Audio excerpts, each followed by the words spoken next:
Indiana, where the 2024 Notre Dame men's lacrosse team is loaded and looking to continue to build on an historic run that began in 2023. Augusta National in about 6 weeks. I'm Chris Cotter. Quint, first big test for Notre Dame today in their defense. Georgetown, 5-time reigning Big East champions, come to town. I tell you, the Irish, for as good as they were last year, they may be better in 2024. This offense specifically is, as you said, loaded. And scary, and one of the big reasons why they're scary is because the Kavanaugh brothers, who became legends last year in South Bend, are back. That's Chris on the left and Pat on the right, the Kavanaugh brothers. Their attributes embody Notre Dame lacrosse. Competitive excellence, a willingness to scrap, playing with emotion. Pat's the passer, Chris is the scorer, both supremely talented, and they take no plays off. Not a second, not a moment. They compete for every blade of grass. And when they're on, the Irish are eating family style. Take a look at the numbers for the Kavanaugh brothers in 2 games already this year, and this is a situation where the Irish have blown out their first 2 opponents, so the minutes haven't even necessarily been there for Pat and Chris. Expect to see them play a full game today because Georgetown's going to give them a test. And when you think about the Hoyas, Kevin Warren, he's had to move some pieces around this year. One of them, All-American midfielder Graham Bundy, now an attackman. Fifth-year senior out of St. Louis, just a natural goal scorer. What stands out about Graham?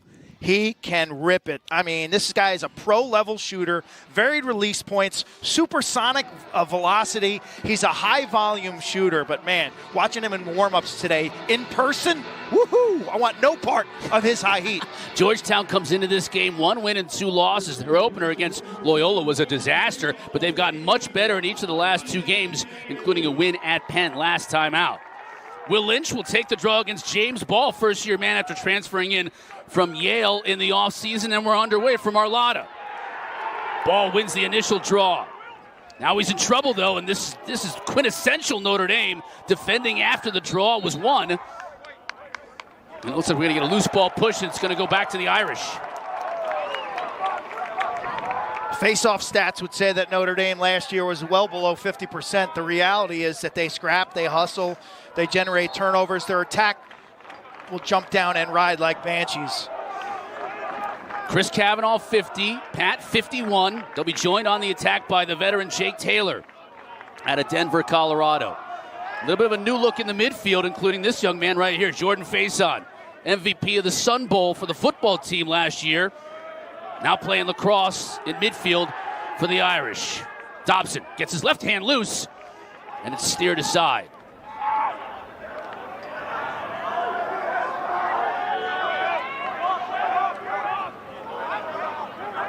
Kavanaugh shoots off the pipe. Gets it right back, though, skillfully, and gets it to his brother, Pat. Fresh 60 seconds to shoot for Notre Dame. Shot clock, as you know, when you first get possession is 80 seconds. After a shot that either hits the goaltender or the pipe, 60 seconds. Another shot right there, steered aside by Anderson Moore. Loose, though, in front of the cage. And the riding from this Kavanaugh duo, and really the entire Notre Dame team, is unbelievable.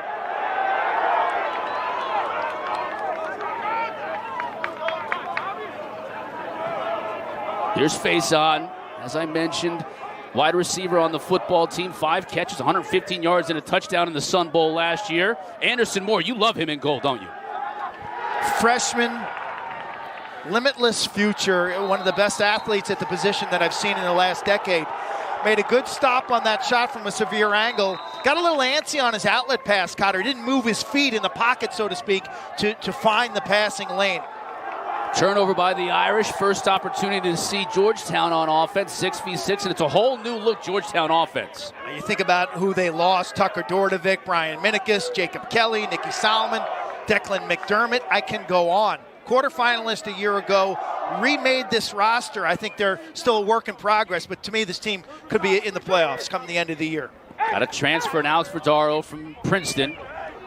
Haley, number 4, is back. He's the passer, so look for him at X. They get it over to Aiden Carroll. He's also moved to attack, 12 in blue. Was an outstanding midfielder last year along with Bundy. Here's Haley over to Bundy on the far side. Jordan Ray, they got 2 sophomores who got a lot of playing time last year, Ray and Krogan. Krogan was the Big East Freshman of the Year at midfield. Haley. Again up top to Carroll. One of the team captains on this team.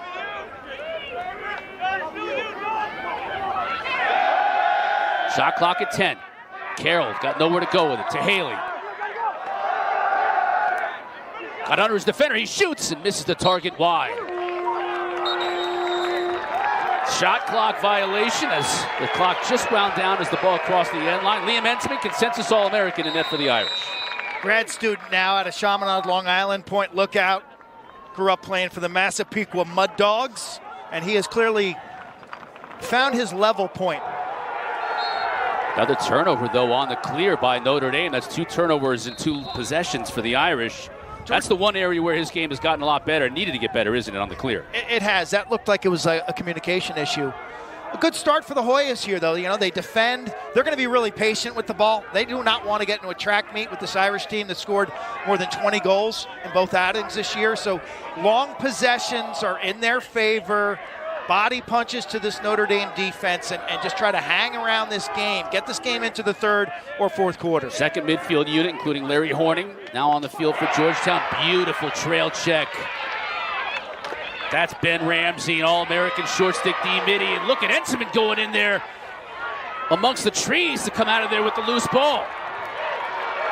Here comes Sean Light, true freshman close defender.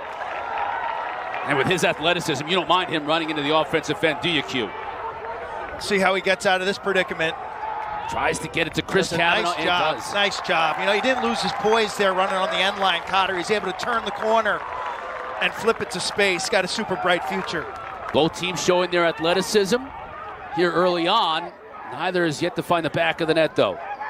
Kavanaugh uses a pick. He's got free. Upfield shoots. That shot was deflected before it even got to the goal, and it'll go back to Georgetown. So Notre Dame running their offense, obviously through the Kavanaughs as the primary look, heavily reliant on picks and the 2-man game behind the net. Chris Kavanaugh knocks the pass down. Again, showing that prowess. Both the Kavanaughs outstanding on the ride. Georgetown's able to clear it, though. Ray's going to wait for reinforcements out of the substitution box. 45 in blue's got to be the guy today. Here's Krogan. Got free momentarily. Slide comes, though, to help him out. Pass beautifully broken up. Tell you, Donovan, 81 in white with their new funky gold numbers. He's a menace. He's a menace on the wings of faceoffs. He's a menace off ball on defense. He is so skilled with that stick. Now face on.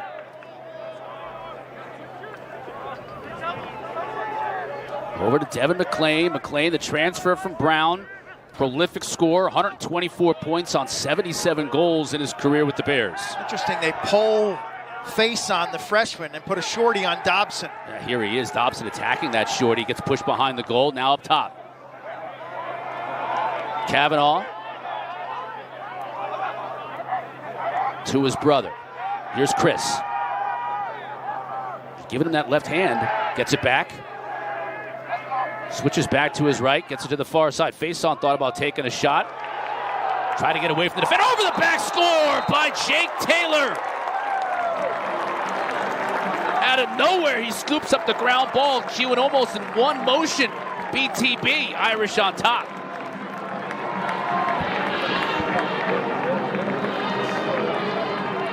This is brilliant defense by Georgetown. Faison's dodge is stopped and leads to a potential turnover.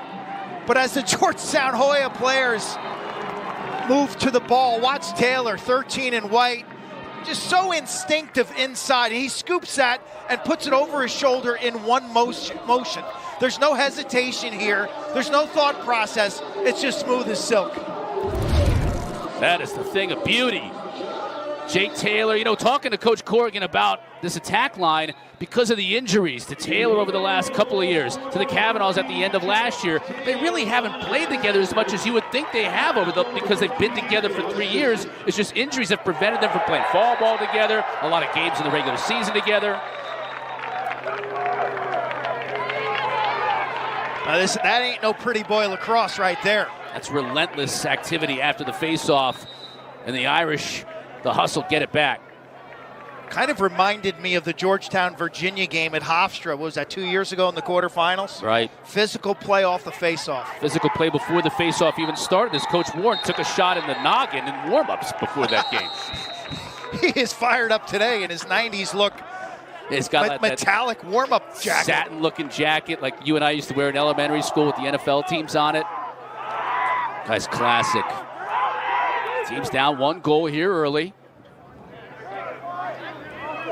He's got to be happy with the team, the way this team has come off the plane and off the bus, ready to play here. Verdaro being checked by Harris. As we said, it's a young team. You worry about the moment. Well, the moment hasn't been too big for them. Verdaro. Nice look inside. Carroll couldn't handle it.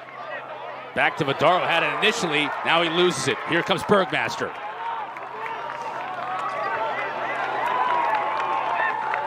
The bagpiper can scoot. He's a jack of all trades, including playing the bagpipes when he leads the Irish onto the field for every game. Timeout on the field. Our first break of the day. The Irish have stormed out to a 1-0 lead. Georgetown, though, hanging tough on the road. Last year about it's the team, it's their own journey. What he emphasized this week when we talked to him, we are climbers. We're going to refocus and reset and start a new climb. That pass goes awry. I thought that was great. We are climbers. Talk That's about what we do. How the team can stay hungry after finally being able to climb them out. And he said, well, I got kids that like to climb. They like to keep climbing. And it was a busy offseason for this Notre Dame team, too. After they won the title, team went on a trip to Germany. You come back, you know, a lot of the kids have summer internships and jobs. Then you got fall ball. Coach Corrigan said it was really December 1st before anybody was able to even take a breath. Plus injuries. A lot of guys had to sit out the fall when they weren't on the McAfee show or making other public appearances. No one's going to cry for him, though. There's a lot of good teams in college lacrosse this year want to knock them off their perch. One of them today is Georgetown, trailing by just a goal here early. Bundy. Now Bundy's got a shorty on him.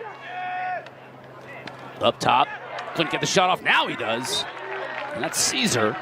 Just sends it wide. Joe nice Caesar, pattern. the sophomore from Darien. Good pattern. Bundy gets the short. He presses the post. The angle's not there. He throws back. But how about the trail check as Caesar was trying to unleash a right-handed shot. Still plenty of time to shoot. 25. There's a shot. Wow, that's what you were talking about all day long. Bundy can absolutely let it rip. Yes. It's different, isn't it?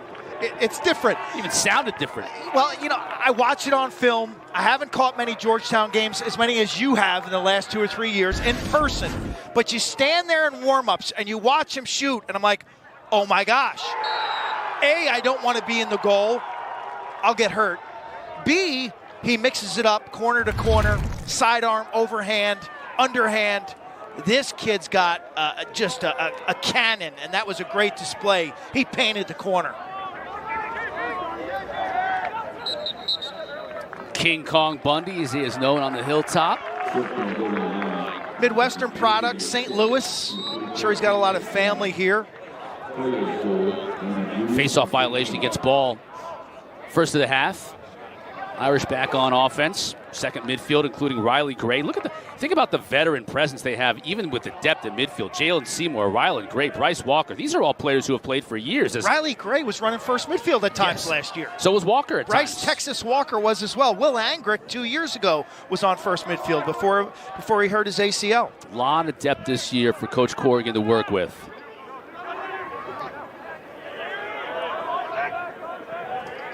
That's Seymour. Now he's going to invert. A little two-man game with Chris Kavanaugh. Here's Pat. Far side with Walker. Walker will roll. Pat on the run. Save made by Moore. Clean, too. All over that. Scoop that short hop up. He's pumped up, and the Georgetown bench. Okay, this team is ready to play off the bus. That's a question mark anytime you go into enemy territory against a heavy hitter. And then B, now they're managing this game really effectively, Chris. Long possessions on offense, holding their matchups on defense.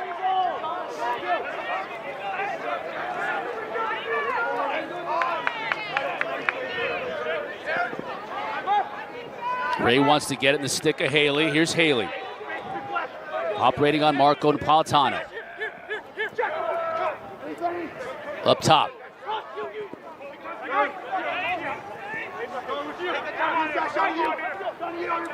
Ray. Harris checking him closely. Watch out here. Bundy. Save made by Entenmann. You got a feeling that Georgetown kind of had the matchup and the look they liked offensively there, and Entenmann just robbed Bundy. Didn't love the location of that shot. Made Entenmann's job just a little too easy, man. And he could be the best in the business, 44 and white. Now Pat Cavanaugh behind the cage with under 4 to play in the first quarter.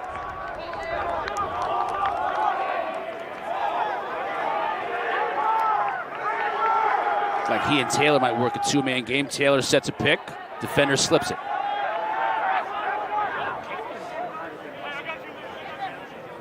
Georgetown man-to-man defense. Looks like they're coming off the crease in terms of their double team man. Chris Cavanaugh loses his stick with the ball in it. That's going to be a whistle and a turnover. Hoya's bench goes ballistic. Get a bungee cord on that one. Yeah, they like what they've seen so far, holding this prolific Notre Dame offense to just one goal. Take another look. Skewered him. I mean, he just flat out skewered him. He got the long pole, the stick between the body and the stick, and then boom, hit the eject button. Pop, the stick just pops out of the offensive player's hands.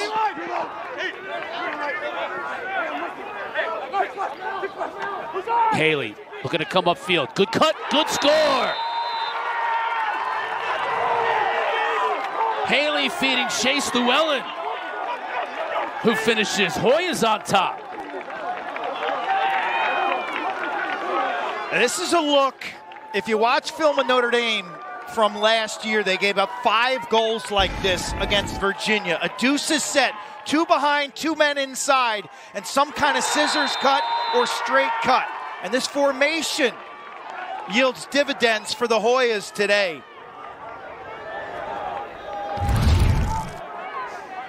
Yeah, that bench is fired up. You've mentioned it a couple of times already. This is a good crowd here, really good crowd today at Arlada. Almost a packed house. Berm's got some folks on it. And yet every time Georgetown makes a play, we can hear that bench. Flag coming down, our first flag of the afternoon. This is going to be a delayed call against the Irish.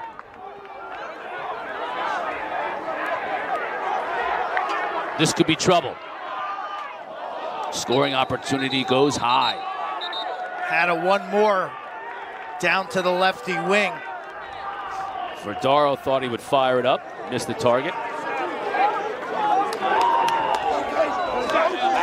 Well, this comes with the territory if you're Notre Dame. Your attack, they forecheck, they ride. And at times, when you'll release the ball, they come in high and late. Oh, yes. Chris Cavanaugh. That happens. The Cavanaughs, they skate that fine line. I love their energy. I love their compete level. But the referees are aware of stuff like that. And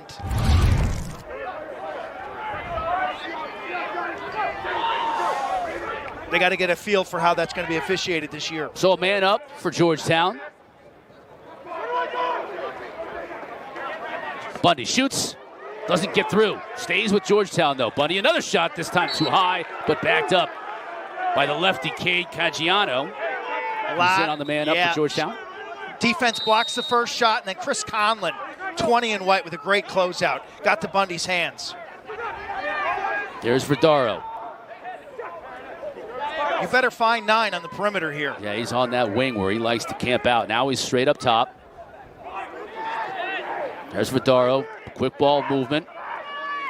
Haley was looking for a cutter, couldn't find one. Skip pass to Haley, much more of a passer than a shooter. Vidaro will shoot, though. Hits the pipe. That's going to be a fresh shot clock. Just 9 seconds on the man up for Georgetown, but they'll get a fresh 60 on that shot clock. So a long defensive possession right now for Notre Dame.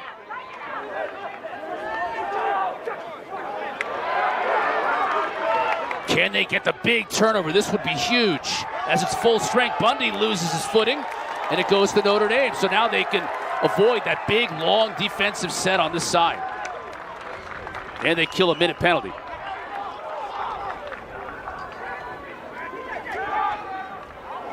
Unfortunately, they turn it right back. Sloppy play in the middle of the field. Fighting Irish had their way in 2 wins so far this season. Cleveland State indoors here in Loftus. They went up to Marquette, took care of business up there. This is a different challenge. Played in the Provolone Dome. It's their first outside game now. And not what you would expect in February. Third failed clear on that one for the Irish, so having some issues. Hoyas are going to take advantage, and they do. This time it's the transfer, Alex Vidaro.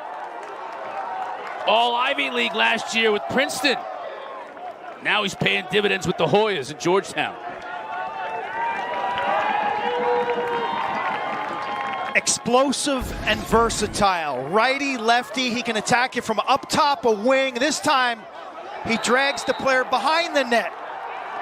Notre Dame is late on their slide, and now twice now Georgetown gets the ball behind the goal against the Fighting Irish defense, and good things happen. Vidaro was a second-team All-American a year ago, taking this grad year at Georgetown, a native of Hewlett, Long Island. 75 goals and 44 starts with Princeton. I mean, he big was money, man. Big money player. Ball with the face-off win. Ball's another interesting story in terms of a transfer from the Ivies. Came from Yale, where he didn't even play last year. And happy birthday to James Ball. I flew with the Georgetown Hoya team, and they had the PA announcer on my Southwest flight announce that it was his birthday. I'm not sure it's actually his birthday, though. Well, they want him to play like it's his birthday and celebrate it today, and so far so good. Wild scene here.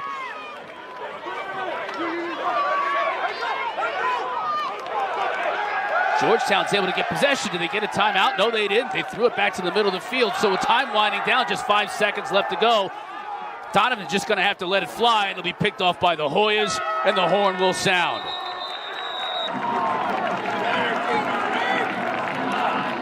The Hoyas have made the trip to South Bend, Indiana, and so far, so good for Kevin Warren and his club. The 5-time defending Big East champs are up 3-1.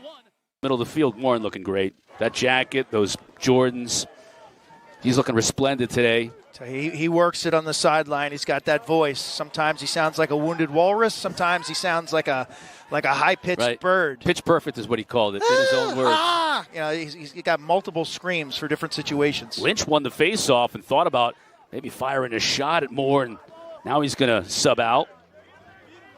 Well, Georgetown's battle-tested. This is their 4th game of the year, and they've already played Penn, Loyola, and Johns Hopkins. I think that showed a little too. And you watch the tape, Chris, as you said, they've improved every week. Much better. Corrigan even said as much when he said, I watched the tape of them. You can throw out the tape of the Loyola game in the opener when they were just playing terribly. And, you know, for the second year in a row, when you think about Georgetown, they've had to incorporate a lot of new players. Last year was all transfers with the Dordovics and the Minikises of the world, and they began 0-3 last year before they won 13 in a row. This year, it's a combination of transfers and a lot of freshmen, a lot of younger players playing for Georgetown. Dobson trying to get that left hand free. He hasn't been able to do it so far today. Hoyas pressing out behind the net against Pat Cavanaugh. Face on, showing the speed. Will we get a flag? We won't get one. Thought they might get a high hit. Instead, shot off the pipe. Notre Dame bench, Corrigan, they're apoplectic. Taylor can make something out of nothing. And you see the trust in 13 and white. They just jam it inside. He has got incredible hand-eye coordination. Face on, looking to attack. Still got 50 seconds to shoot because they got a new shot clock off that, bringing it off the pipe. So the Irish can be patient here. Dobson. Now he gets a step, fires. Moore up to the task. That's all Dobson needs. Aiton White just a step, and he can let loose that lefty hammer. But Moore was up to it. Here come the Hoyas.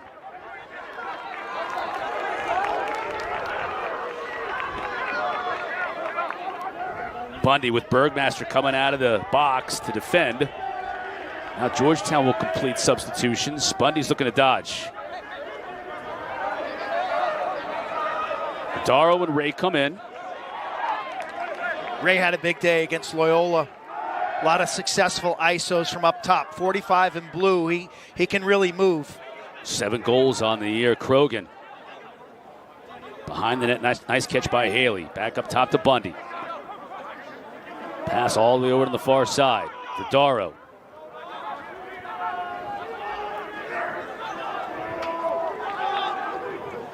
Carroll's got a shorty on him. He wants to take advantage. Shot. Intimate. Wasn't going to let that get past him. Got to take the extra step to greatness.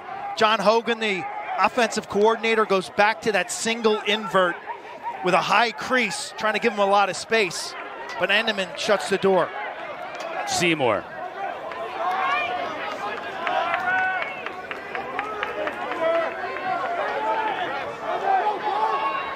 Here comes Gray. We were talking to some of the Notre Dame assistants before the game, and Q talking about this second midfield line and Gray's experience. He shoots, bounces it high, and Seymour, the type of player he can be. 26 in white.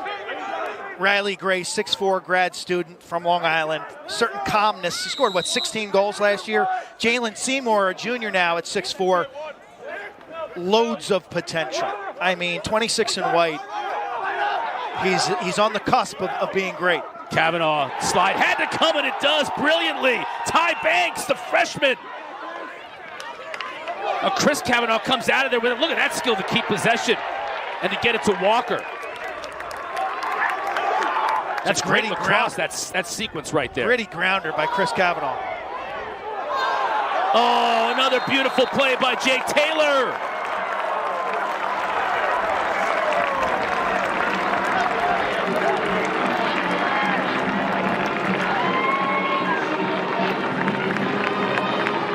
Take us through this entire sequence, Q. You talk about a terrific defensive play by Ty Banks right there. The double team, ball on the carpet. But watch 50 and 51. The Kavanaugh brothers. Scrap, keep scrapping, keep fighting, keep trying. Okay, what's the result?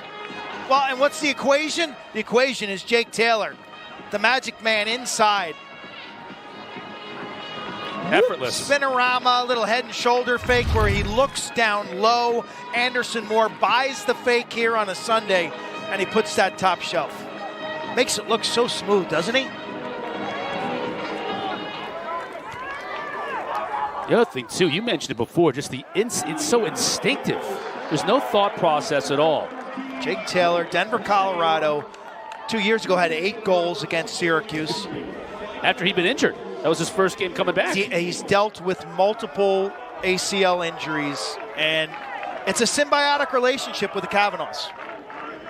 He makes them better, they make him better.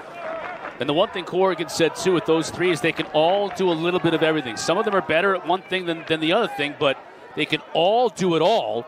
And so if one is having a bad day or not up to it, the others pick them up. Dobson finds a cutter inside. The initial save, but then the finish. Devin McLean gets the goal for the Irish. We're all tied in 3.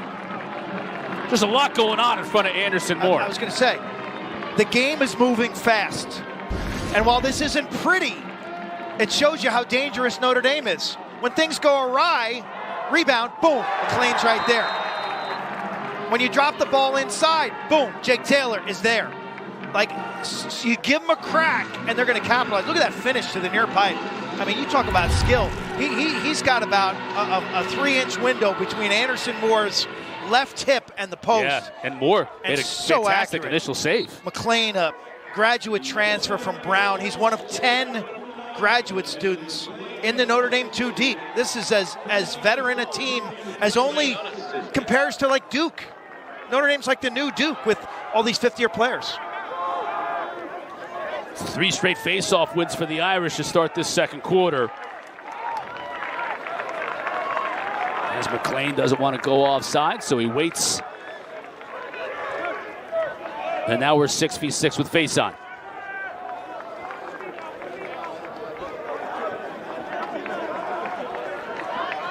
You mentioned Georgetown losing Will Bowen, who plays in the PLL. James Donaldson was a great cover man.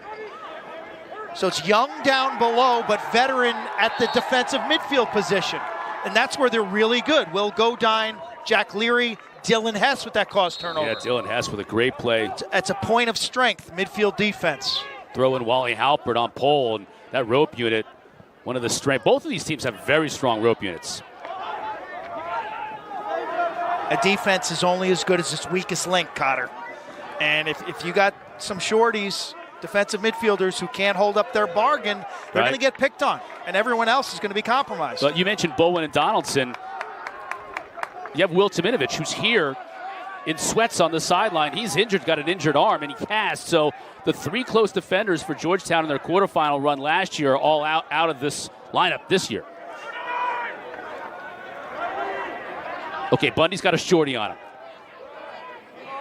You can see Notre Dame is showing. And a lot of help. Notre Dame's good at that. They want to be sticky inside, that's sticky to their man, and they want to show that is kind of fake double team. The goal is not to get caught in nowhere land, halfway. Should I stay or should I go now? Henseman saw that one the entire way.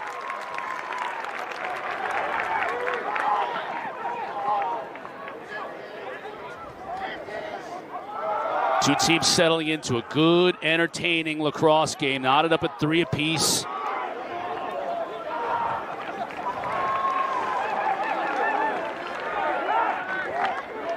And now the Irish will go 6v6 with Walker.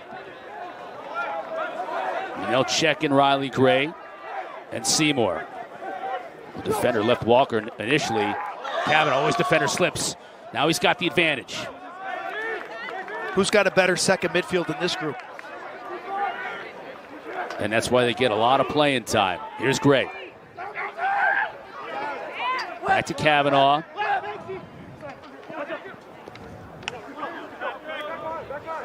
Matchup now. Yeah, they had the big little. Now he's on the short stick once again. Georgetown going into their invert zone. Good pass. His brother tried the twister and just shot it over the top. 14 to shoot for the Irish. Ty Banks, the freshman, back on Kavanaugh. Walker takes one step to the middle of the field, shoots the bouncer, and Moore makes the stop.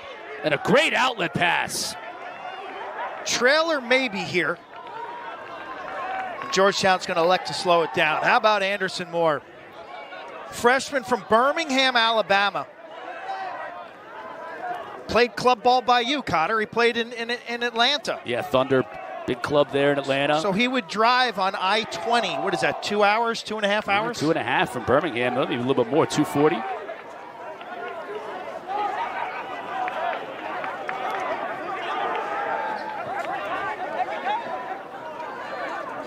Haley uses a pick. Verdaro couldn't get the shot he wanted. Now Carroll up to Bundy. He's got room. Sharing the ball well, Georgetown. They're playing connected on offense. And being patient. Carroll trying to get it back to his right into the middle of the field. Nothing there. Bundy back around. Haley still got 20 to shoot.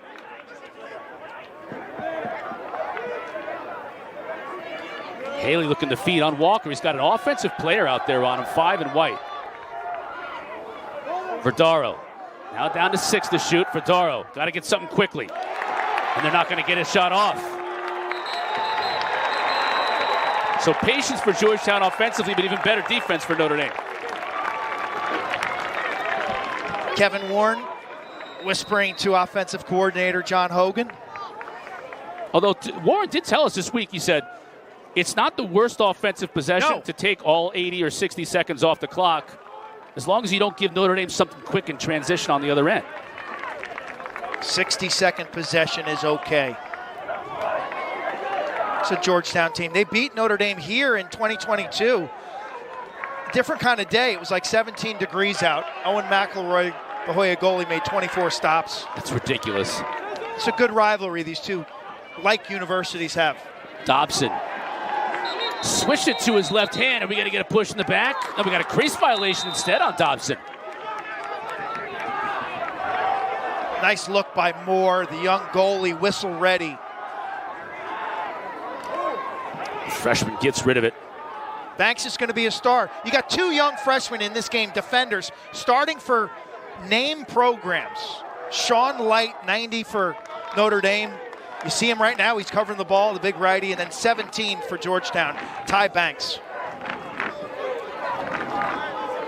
Second midfield unit on for the Hoyas.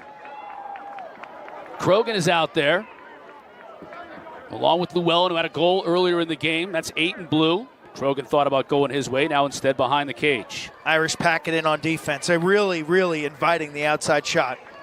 Well, here's Bundy. Bergmaster all over him. There's Caesar. The skip pass. Krogan opted not to take the shot. Again, another very patient offensive possession by Georgetown, but making no inroads yet. Bouncer inside and a score! Llewellyn did a hell of a job just picking up that pass, and has a few words for Liam Entenmann. This is an amazing catch.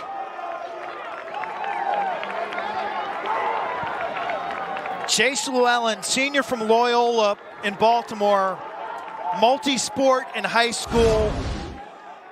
He's been dealing with injuries, and how does he skip that up, man? He takes that short hop and puts it by Enema. Watch this catch one more time. Terrific hand-eye coordination. Now we're 3-4 weeks into the lacrosse season, Q. ACC, no surprise, top 3 teams in the Inside Lacrosse media poll. 3 juggernauts there. And how about the day for Matt Brandow yesterday? He had 10 points. That was a midweeker. He had 10 points at halftime. So next thing you know, I tried to watch it. There was no web stream. And congratulations to Coach Wolf and the Highlanders of New Jersey Institute right now, 5-0. Awesome. Remember, this is a program that they may have won 5 games in the last decade combined.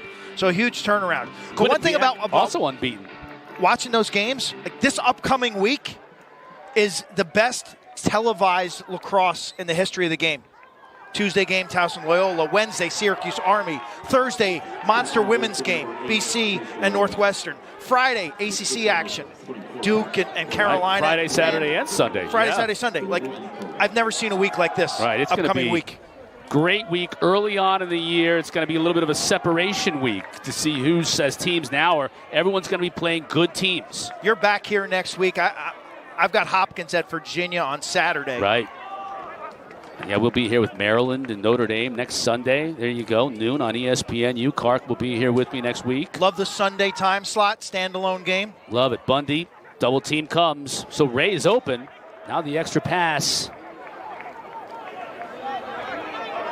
Verdaro gets a little bit free. Oh! Shot was deflected, though. Notre Dame's doing such a great job Everything but the finish. Notre Dame's double teams and approaches. Closing out. They take the right angles, and they impact shooters or passers. They get to your hands. It looks like Georgetown's going to have a great opportunity, and then that window closes in record speed. Caesar got under his defender, but loses his footing. Now gets it back, has an angle, shoots high. He's disappointed with himself. He didn't get that shot on target. Caesar had a strong scrimmage against Maryland, sophomore from Connecticut. Good wheels, good skills. Sharpened his trade last year on the scout team. Skip to Bundy. Shoots! Man, that is a rocket, and Entenmann covers it up.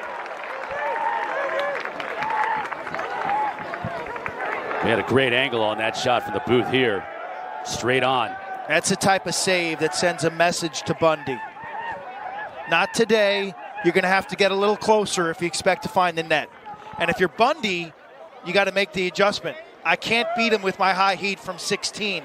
Maybe at 14 or 13, yes, but from that distance, he's got to change levels or use the earth.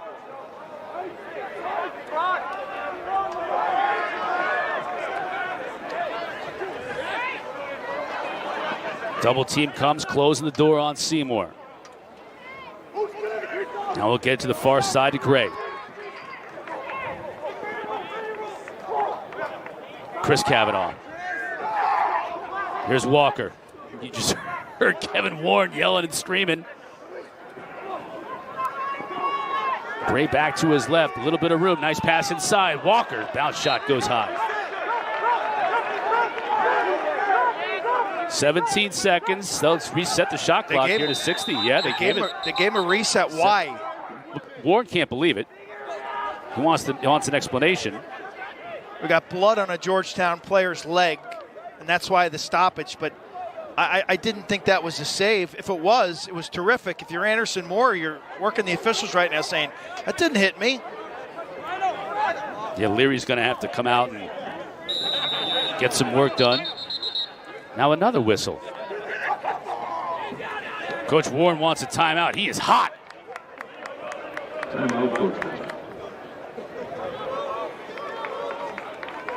Under 2 minutes left to play in this first half. His Hoyas up 4-3. Obviously, when you're not a big guy, speed is your ally. And that's eye speed, hand speed, and foot speed. Fresh 60 for the Irish on the shot clock. Minute 45 left to go in the first half. Face on. Dobson. He really wants to get that left hand free. Help comes, doesn't let him do it. Skip past the face on. Nice catch. He shoots wide. Wallace Halpert, nice close out there. Wally got a stick under the gloves. So this extended defensive possession here for Georgetown because of the unfortunate call on the shot clock continues. Now we get a whistle here, and it's going to be in the crease. Going to go against the Irish. So the Hoyas, ball don't lie, they get it back. And a chance to strike here in the waning moments of this first half. I think Coach Warren wants to call timeout. He's directing his player in the box. That's what he wants. He's going to get it here with Frodaro. Now he gets the timeout. So good. He is so animated. What has happened to lacrosse players? I love that when you first told me that, I thought, I wonder what it was like traveling with Hopkins back in the 80s with you guys. Okay, final minute of play here from our lot in the first half. Hoyas up by a goal over the defending national champs. First test of the year, really, for Notre Dame. And the Hoyas have been up to the task here on the road. Bundy's going to let some time roll off. It's about a 7-second differential between shot clock and game clock. Don't want to leave Notre Dame with a lot of time, but they want to get a good scoring opportunity. Haley. 20 to shoot.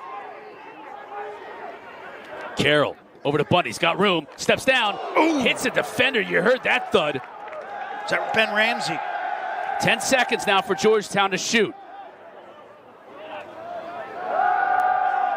Bundy steps into that one and fires it over the top. Just 2 to shoot. Hoyas would be best to just roll this one into the corner.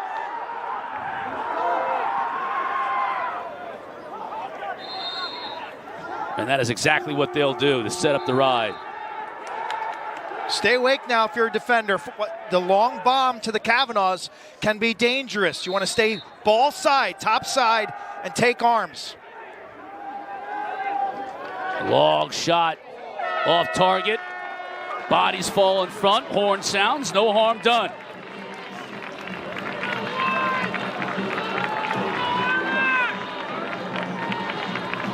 Jake Taylor with a good first half with a couple of goals. Both of them sensational goals. Chase Llewellyn, second team midfielder for Georgetown with 2 goals. And really of note, the Kavanaughs have been shut out in the first half here, Q. Georgetown's come in with energy, a plan. They've been really structured and really disciplined. Gosh, this is a program that's improved dramatically in the first 3 weeks. Good face-off battle as well all day long, and it continues here in the second half as Will Lynch and James Ball will step back in.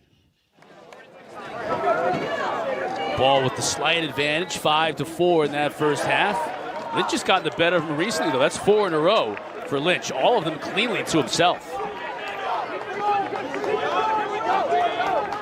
Lynch was about 50% in 2023. Now a junior, Rockville Center, Long Island, town my mom grew up in. Let's see what adjustments both of these teams make. I think, and first and foremost, we'll see Notre Dame on offense. Pat Cavanaugh looking to get free.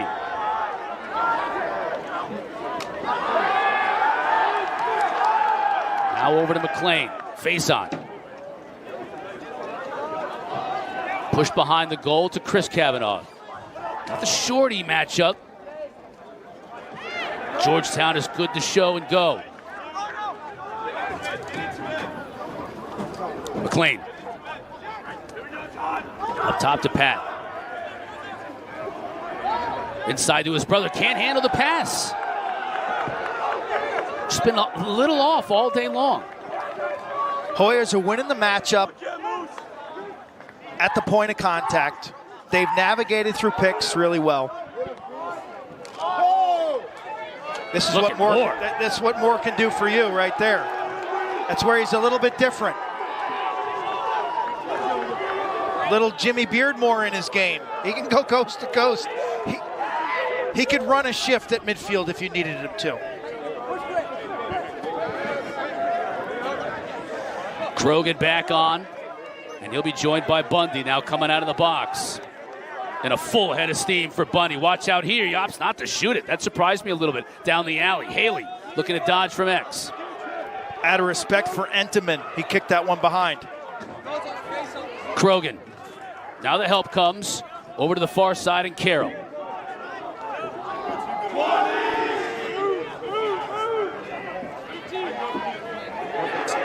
Carroll gets bumped GLE. Now back to his right hand. Under the defender. Can't get a good angle though. Battle for the loose ball. Verdano thought he had it. Shot clock inside of 5. Bundy's going to have to let it go. Has absolutely no angle. Violation.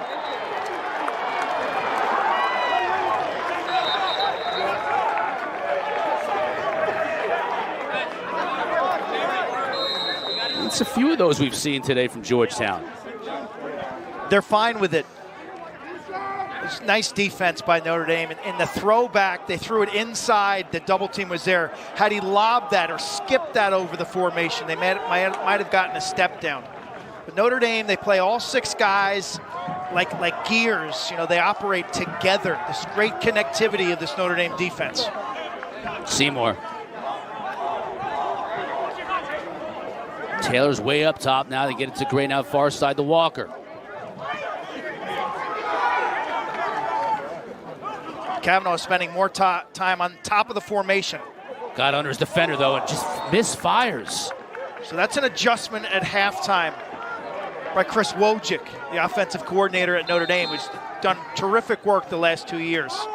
If you don't like the way things are going at halftime, well, move the Cavanaughs. Gray tries to attack that defense. Ball gets knocked away. And that's a turnover, unfortunate. This is now trouble right here. Yeah, Pat this is danger. Wants to put major danger. Quickly.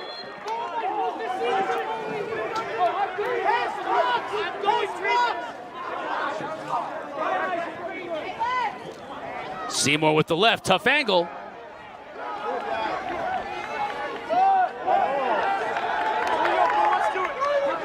Moore once again up to it. Love the grounder by Wesley Chairs, using the goalie, and then immediately Moore, find the shorty.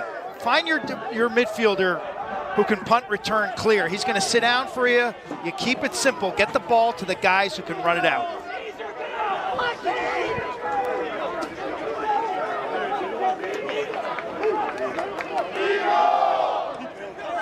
Caesar's going to try and use a pick. Defender slips it. Caesar's got his outlet, and Cade Goldberg, 6 in blue. Carroll, change of direction, nothing doing. Here's Bundy. Will he take it upon himself? Shoulder down, no angle. Cut off beautifully that time by Light, the freshman. I'd love to see him go back to that 2-2-2 set. 2 behind, 2 on the crease. Good look inside, and it ends up being a goal. Goldberg found the cutter in front, and the bench erupts. It's a 2-goal advantage for the Hoyas. Starts with defense. Shot off the side, good rebound control. Turn away from pressure, use your goalie as the access man behind the net, and then clear up the far side of the field. On the other side, Cotter, I think the success for Georgetown's got to start from behind the goal with either a single or double invert, and then you beat Notre Dame with cuts and off-ball play. Bundy from Goldberg, and I believe that was Cade's first shift of the game. Yeah, he played one other shift earlier in the day. I didn't know how much I would expect to see 6 and blue play, but he's already making that decision by Kevin Warren and his staff pay off with the assist to Bundy. It's a 2-goal advantage for the Hoyas. Donovan wins the ground ball, but can't get it quickly to Kavanaugh. That's something you mentioned at the half. They aren't getting these quick goals. Helter-skelter. The Kavanaughs thrive in the unscripted portions of the game, whether it's ground ball scraps, extra man, transition off of face-offs. And this game's been played like the British wanted to fight the Revolutionary War, standing in lines and shooting at each other. Dot inside. Oh, wow. Dobson inside with his right. Found McLean wide open. And he easily beats Moore on the turn and rake.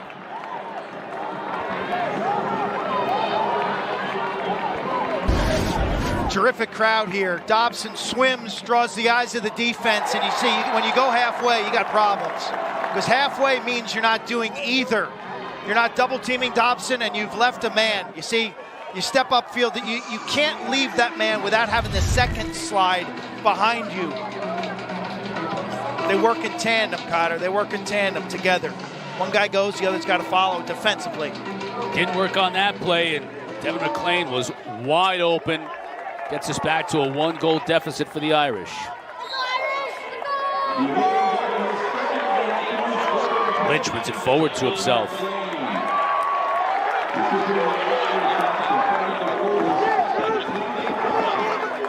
Parlett will wait for Dobson and Faison to come on.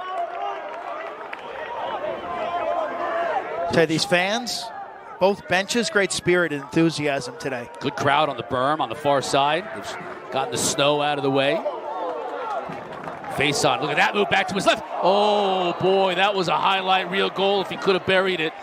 you see the separation quickness that is of college football proportions. This kid played slot receiver last year, and by the end of the year, he was Notre Dame's best receiver. Now Dobson gets the left free.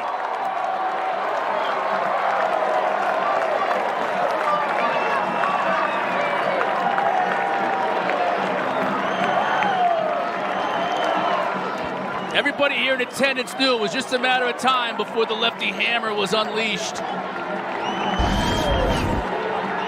This thing is liquid smoke on the run from 15, improving his angle to the middle of the field. Power. He's not even running towards the net. Left-hander from Fleming Island, Florida. A huge Florida Gator and Tim Tebow fan growing up. That's as pretty as it gets.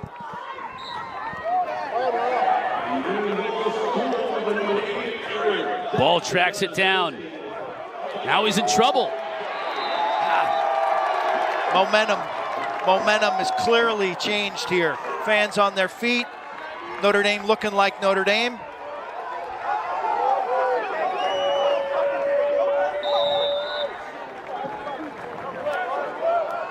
Four straight possessions off the faceoff for the Irish to start this second half.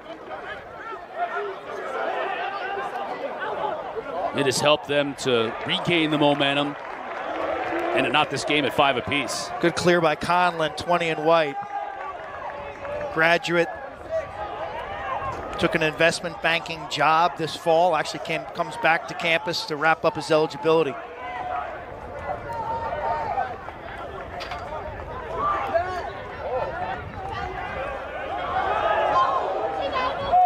Walker. Nowhere to go with it. Gets it to Pat. Nice catch. Now Pat's got a shorty on him. Got to take advantage of this. See the stutter step? And you see Georgetown showing. Quick shot. Goes wide. 26 seconds on the shot clock as we near the midpoint of this third quarter. Chris Kavanaugh to put it into play.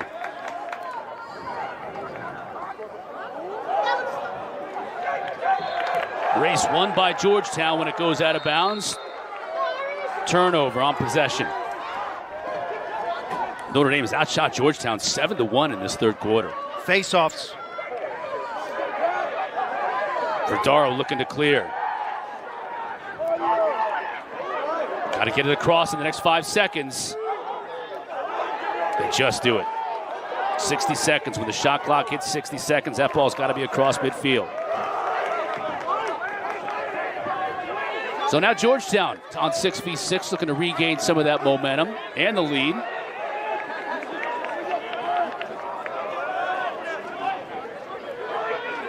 Bundy buried their only shot here in this third quarter.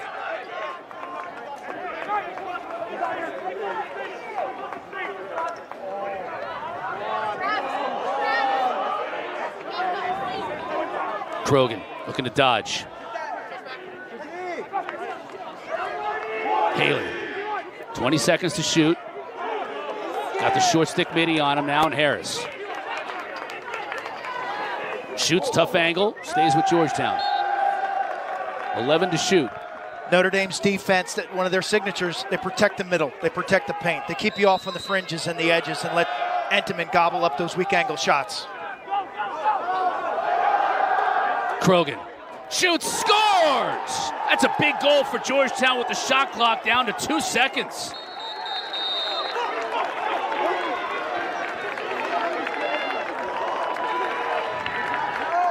This is an incredibly sudden move from the Big East Rookie of the Year. Watch him on the wing. Chop, chop, chop, takes it underneath. Double team is late. And he finds the net. Huge goal, giving the Hoyas a 6-5 lead. Patrick Krogan.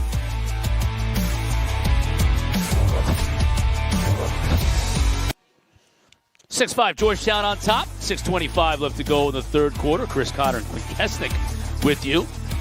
We've been talking about the week that is to come in college lacrosse. How about this Friday night doubleheader? Duke hosting Penn at 6 o'clock. Then Princeton squares off against North Carolina. Both games on the ACC network and on the ESPN app. And then Penn and Princeton flip-flop, right? To play Duke and North Carolina on Sunday. So it's a good Friday, Sunday for all four of these teams. You got to get a sponsor for that, Cotter, and give it a name like the Ivy ACC Challenge. Right, that we always have in basketball and whatnot. Both those Ivy League teams are going to have to be up to that challenge. To me, the story of this game, if you're Notre Dame, aside from the slow start and the turnovers, the Kavanaugh brothers really been taken out of the equation. Hoyas have played great man-to-man defense. They've navigated through picks, but Kavanaughs have gotten nothing in the helter-skelter portion of the sport. A couple of opportunities to get something in that sequence, and what happens is they don't make a catch or they make an errant throw. It just hasn't been in sync like we've seen it so many times over the years. But to their credit, they're not forcing it. It's not like they've become turnover machines pressing for points. Notre Dame still doing Notre Dame things in the middle of the field. Now starting to really pick up the dominance at the face-off dot and also on all the loose balls in the middle. They all seem to be going Notre Dame's way here in the second half, or most of them are.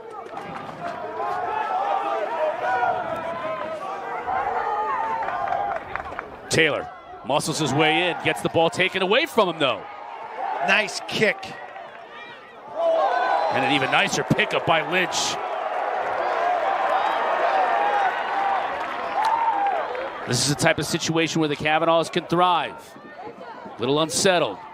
Now Georgetown settles back in the hole. Chris Kavanaugh puts a shoulder into his defender. Up top to his brother Pat. Now to Dobson on the near side. Dobson going to his left, tries to feed it again to McLean. Similar play we saw moments ago. This time it's a turnover.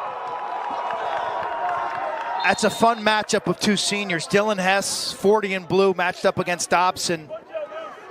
Hess apparently going to try to walk on at Florida and play football next year. He's been a really good player for Georgetown. Talk about athletes and impressive-looking lacrosse players. Can be a two-way guy if need be. Saw that a lot in the last couple of years. Here's Verdaro. Now back to Aiden Carroll.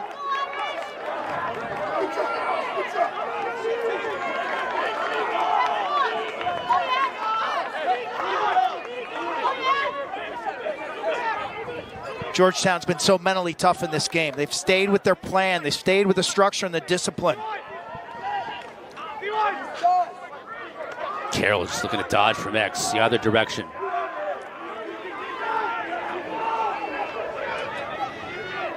Caesar, nowhere to go with it.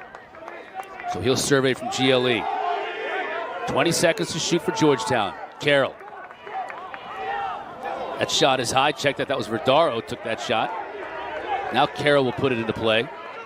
14 to shoot for Georgetown. They really have extended these possessions, Q. They've taken all 60 seconds off the clock a number of times. This is going to be another one with just 8 seconds to shoot. I thought it was notable when Kevin told us a 60-second possession is okay. We got the feeling in our discussions that they were going to try to slow this game down. Caesar. 2 seconds to shoot. Carroll's going to have to let it fly, and he does, and he misses the target, so it's yet another shot clock violation against Georgetown.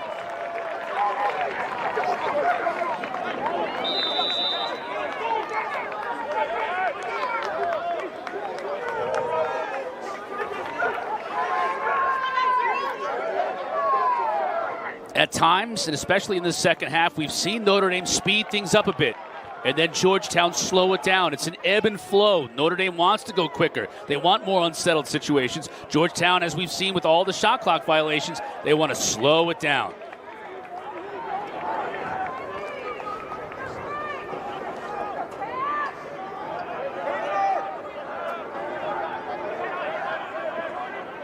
Seymour. Kavanaugh now. Taylor. Walker, a little swim dodge. He shoots. Moore makes the save. Loose ball in front. Bodies flying all over the place. Now we'll get a whistle. Crease violation. Love that stop by Anderson Moore, the way he moved his body. Your stick is only so much. And he got a good push off and took that step. I believe that save was made with his sweatpants, his thighs.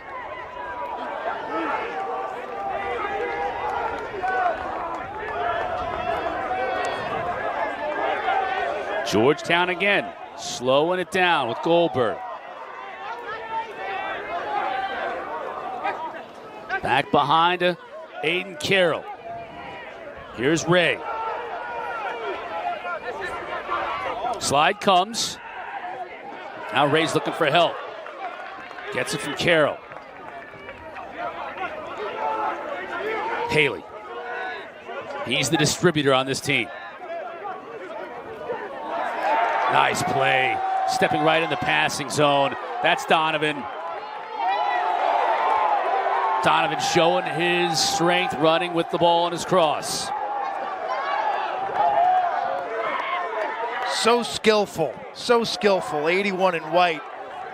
Will Donovan, whether it's off the carpet, on a face-off wing, or picking off passes.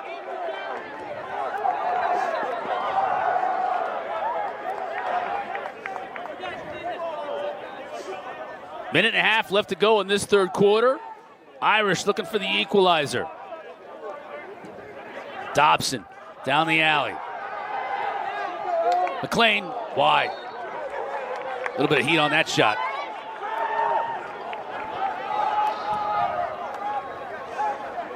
Brock Behrman, 36 in white. First opportunity we've had to see him today.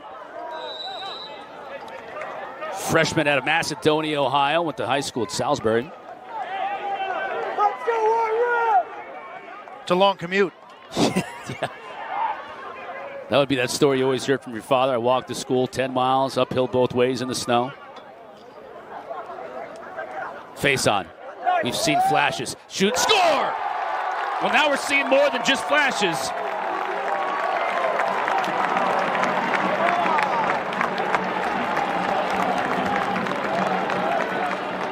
Cause and effect. It starts with defense and Will Donovan. Stick up and in the passing lane. Clean snare. and then he runs to safety, the sophomore from Connecticut at the other end.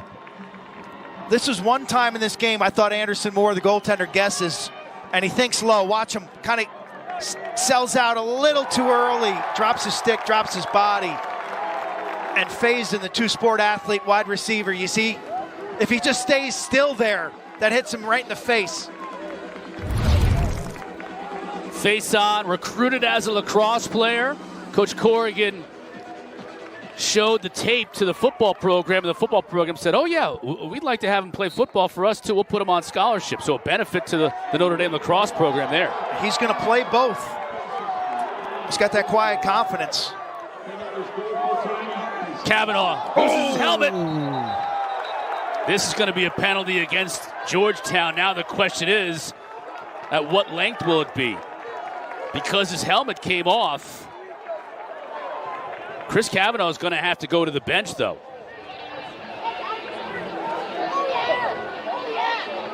I would think that this will be multiple minutes because of direct contact with a cross-check to the neck or head area. Let's get the call from our officials.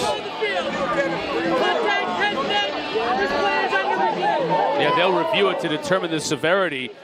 1 minute initially, the call on the field. The officials, once the call is made in terms of contact to the head, they can review it, Q, and they can make a determination whether it's 1 minute, 2 minutes, or even reduce the time if they feel like it isn't as strong as they initially thought. Mark McGinnis, Josh Blaisdell, Brady Ollier are officials today. Yeah, the replay rollout of this rule it's partial. It doesn't exist everywhere. That's got to be. I mean, that's direct contact. Which is it flagrant? No, I think the ball carrier actually changes levels, so it's not a 3 minute. But I'd be shocked if they don't give him 2 minutes. It's within the play. I don't think it was quote unquote dirty or intentional. But this replay rollout, it's not being used at all jurisdictions. I think the game is being over officiated right now. See it, call it, and let's move on. I think replay review is better saved for the NCAA tournament. There's also a lot of ambiguity in terms of what is the 1 minute, 2 minute. Let's get the call. 2 minutes, unreleasable. This is a big call in this game, Q. It is, because this extra man unit is extremely talented. They'll bring in Jeffrey Riccardelli, 0 and white. I think they make the right call. You know, the defender in that situation's got to sit down. And like a tackler in football, you've got to get a sense for the level change of the ball carrier. 2 minutes unreleasable, meaning, and the way Will Lynch is winning faceoffs too, this could be make it take it situation for Notre Dame in a tie ball game late in the third quarter.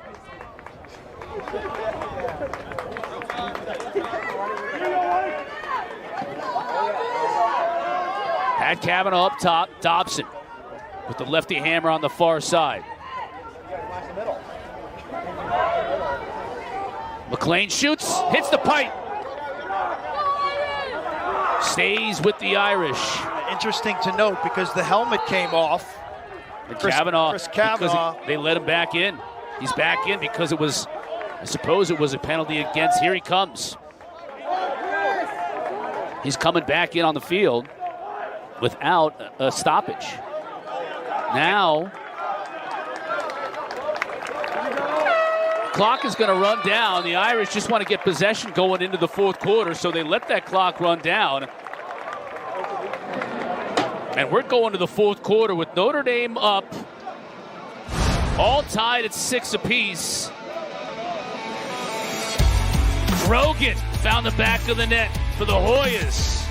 The freshman, two-sport star face-on countered with the Irish. 6-6. 6-6 as we start the fourth quarter here in South Bend. Georgetown, Notre Dame all knotted up. Irish will be man up for minute and 16 seconds to start this fourth quarter.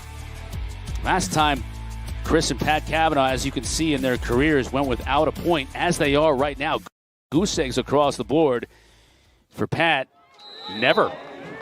So reverse announcer jinx, because here comes some Cavanaugh points. On the power play. Again, it's unreleasable for still almost a minute.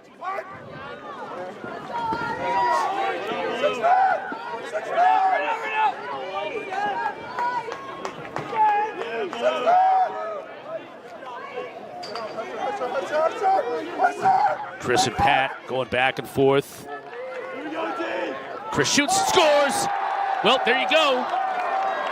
First point of the afternoon for the Cavanaughs, and it puts the Irish on top.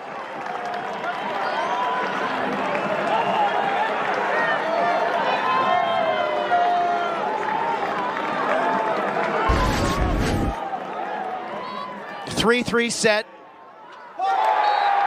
Step in and let it go. Chris from Pat. So they both pick up a point.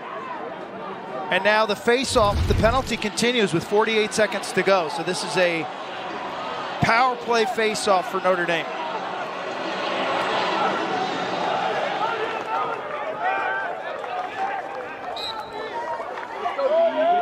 Donovan scoops it up.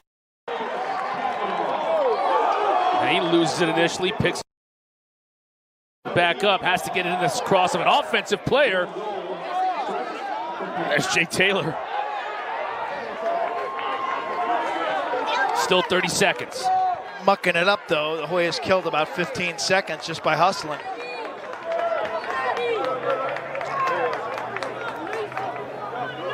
So Richard Deli comes on, camped out on the doorstep, as you often see him, 0 and white. This unit is lethal.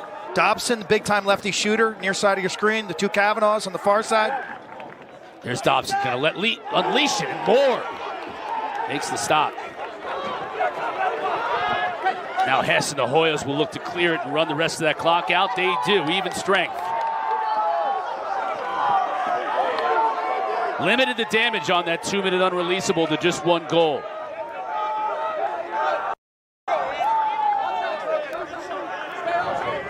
Next goal. Always talking about that next goal. It's everything in this game.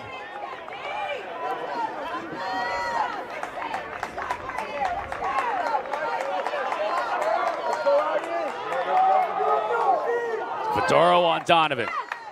Donovan slips under the pick.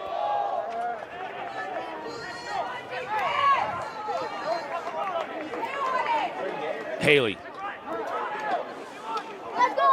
takes advantage of a pick. The extra step to greatness, shoots.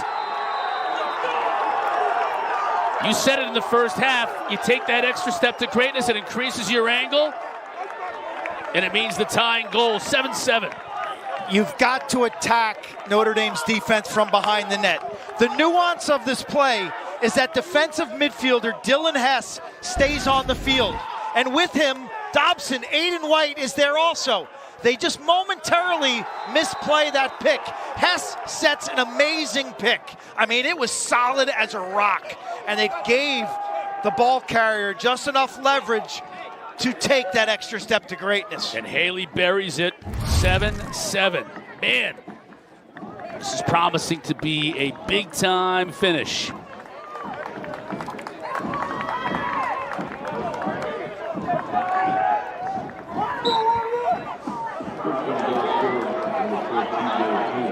Lynch starting to exert a little dominance at the face-off dot.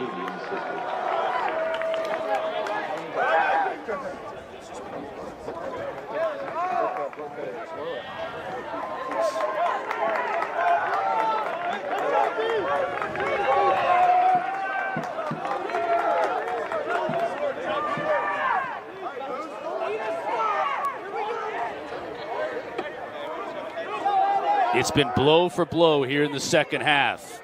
Is it Notre Dame's chance to lay a punishing blow themselves?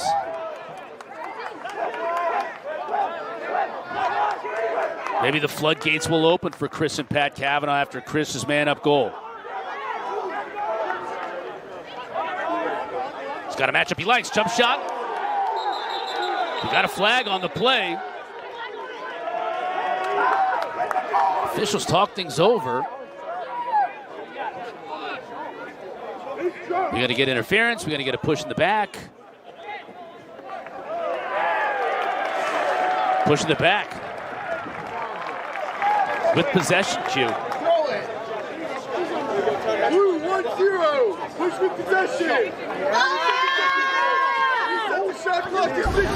Lacrosse is not easy to officiate, and this is one of the tougher calls. There's a push, clearly yes, and then you see contact with the goaltender in the goal mouth. The extension of the arms, Kavanaugh, Chris gets inside. Excellent officiating work. Coach Warren thinking about challenging that, he doesn't. Remember, the goal mouth is in this game to allow diving, but also to protect the goalie. Yep. So Will Godin sits for 30 seconds. Another man-up chance for Notre Dame. Inside Taylor, now to Dobson.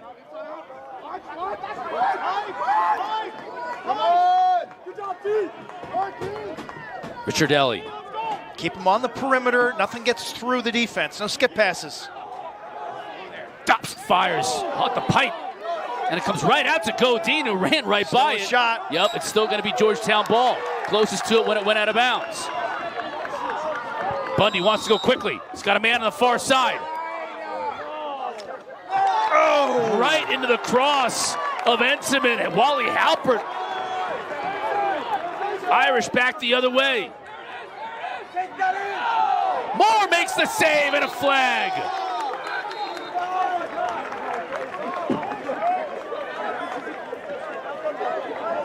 This save, this kick save is something else. I think we could have a similar call here, Q. Push with possession. 30-second technical. I tell you, this flurry, if you're a young defender or long pole, you need to continue to work on your shooting. Entenmann sees it, not only makes the save, but then has transitioned the other way. That could have been worse than a push. Yeah, it was kind of up high. Right. But a brilliant save by Moore, freshman from Alabama. Might have to make some more here. Another man up for the Irish. This is taxing this man down unit for the Hoyas.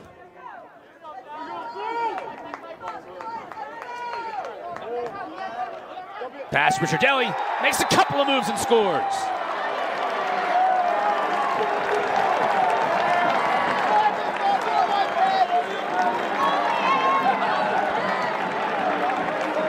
That's his spot, isn't it, Q? Right on the doorstep. You know, they've got two guys in Ricciardelli and Jake Taylor who can play the inside, the hub position. Watch how Taylor, he's got three guys on him. He's just playing in slow motion. Jake Taylor's played an incredible game. Puts that ball right on the stick, dip and dunk, turn and rake. Too many penalties for Georgetown.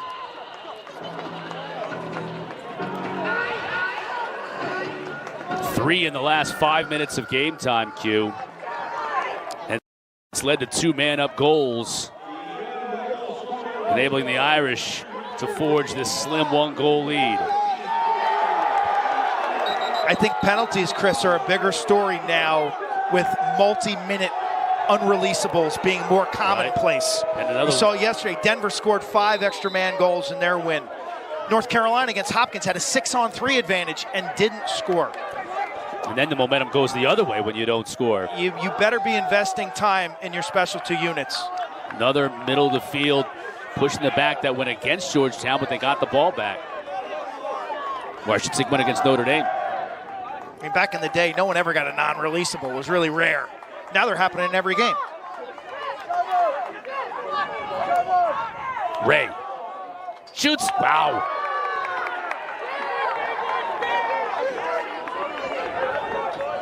Kevin Warren is animated out there.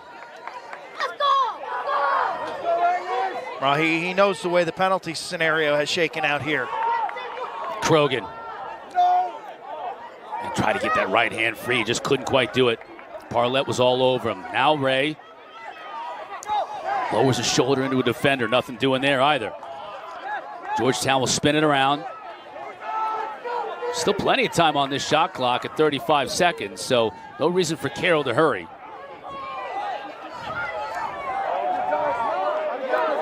Spins back, shoots and scores!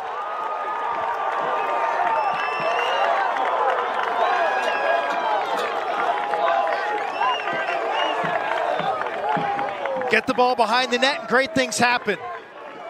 Captain out of Boston, now a senior, scored an identical goal on an inside roll against Penn. Post up, turn, protect your stick, get a feel for what the goalie's doing, and he goes 5-hole.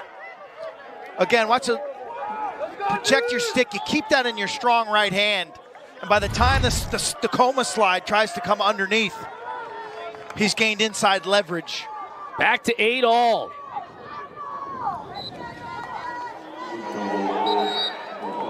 Lynch continuing to battle. Now Matthew Riley taking draws for Georgetown. Lynch, his success in the second half, and Georgetown penalties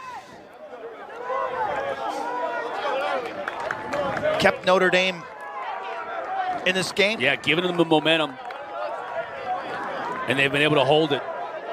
Face on with a goal earlier. He's going to use a pick.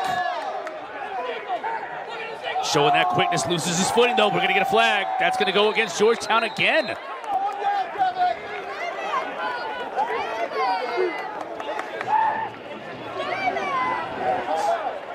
Flags are really hurting the Hoyas here in this second half, particularly early on here in the fourth quarter. Faison has dynamic quickness, separation quickness.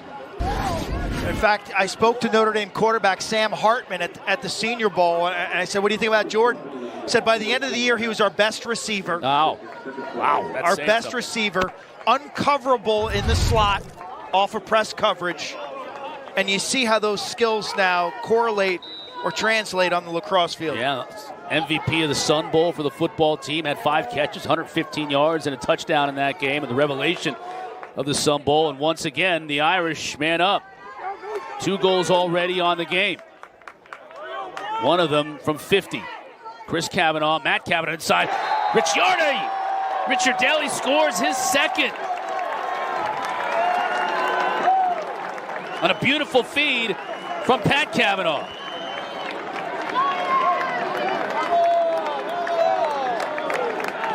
Third power play goal of the quarter. Georgetown sitting around like a bunch of bowling pins, okay? You're in the right place, but you're not doing much. At some point, when you're playing an offense as skilled as Notre Dame, you've got to impact ball carriers. You've got to change vision lanes. You got to make them uncomfortable. And so they sit back, and Notre Dame's clearly got a feel for what they want to see. Kavanaugh with a beautiful assist to Ricciardelli. Violation against Riley. So you can shut off a Kavanaugh, and that'll cost 10 seconds of chaos, so they have to reset. You can press out and do a hard rotation, and that changes the feel on the perimeter. Notre Dame's just way too comfortable. Irish back on top by a goal with Faison. Again, coming off a pick from Dobson. Back behind the Pat Kavanaugh.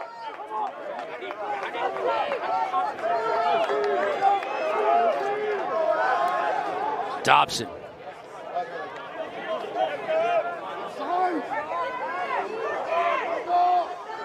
Here's McLean. Try to take advantage of a little traffic in front.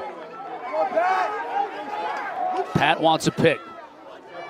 Comes upfield, doesn't get it.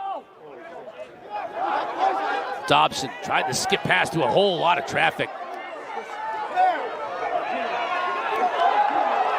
Yes, good ground ball in the middle of the field. Will Georgetown look to attack early?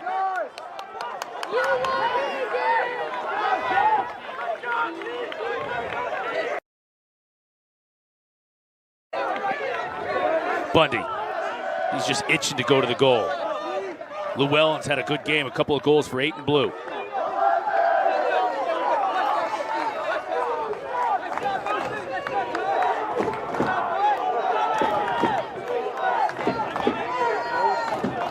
Just past the midway point of this fourth quarter.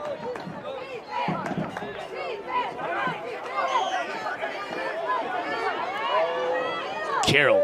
Donovan didn't let him get by him.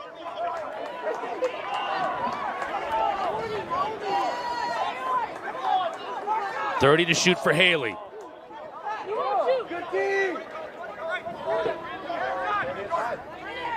Nothing for Verdaro. Nothing's coming easy at all for Georgetown. Haley, he shoots, bounces it high. Caesar gives chase, it'll stay with the Hoyas, 13 to shoot.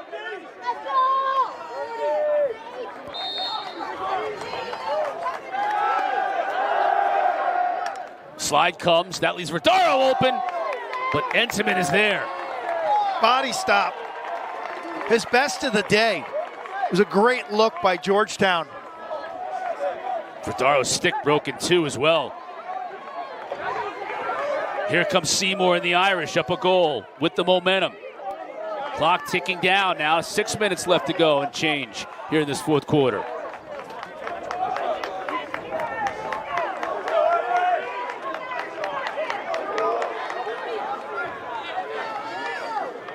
Here's Gray. He loses it. Oh, big gosh. hit. Kavanaugh put his body on the line. Now we get a flag as Kavanaugh comes out of there with it. This is going to go against the Irish. Tell you, a Georgetown player was falling to the carpet and he got hit. That was ugly and unfortunate. That might have been Hess that took the brunt of that hit.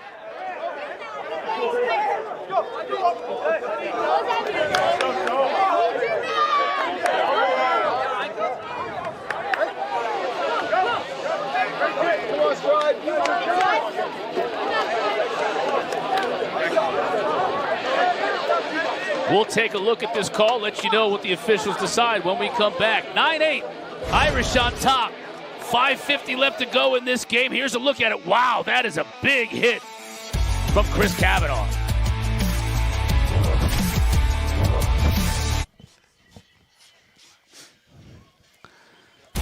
Irish lead by a goal here in the fourth quarter, but Georgetown's going to go man up for 2 minutes, unreleasable, as Chris Kavanaugh is going to sit in the box, and the officials took a look at this play and decided 2 minutes unreleasable was the call. Wow. That is a big hit. Direct contact to the head or neck area. That's scary. To the defense of the hitter, there's a little bit of a trip going on there, and the level of the ball carrier does change. Yeah, but Will Godin took that hit. I mean, there's a finish there. Direct contact. The Kavanaughs are not choir boys, I'll tell you that much, man. They will scrap and live on the fringe. That's their second penalty in this game. Yeah, Chris wanted to get a better look at it from the replay iPad. If you're just joining us right now, man, this has been a game. 7 different goal scorers for Georgetown. Kavanaughs were shut out through 3. They've picked things up here in the fourth quarter with a goal and a couple of assists. Georgetown took way too many penalties, and it ended up coming to bite them. 3 man-up goals in the game for Notre Dame. Now they have an opportunity to get at least one back here. It's 2 minutes unreleasable late in the fourth quarter for the Hoyas. Bundy's got to be your guy from distance here, 9 and blue. To the far side, that's Verdaro. Skip pass over to Haley.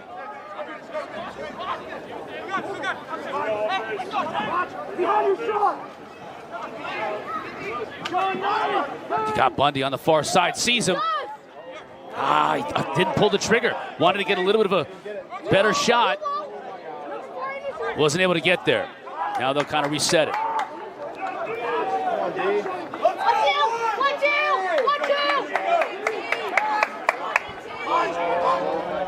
Bundy inside. That pays off, and a flag to boot.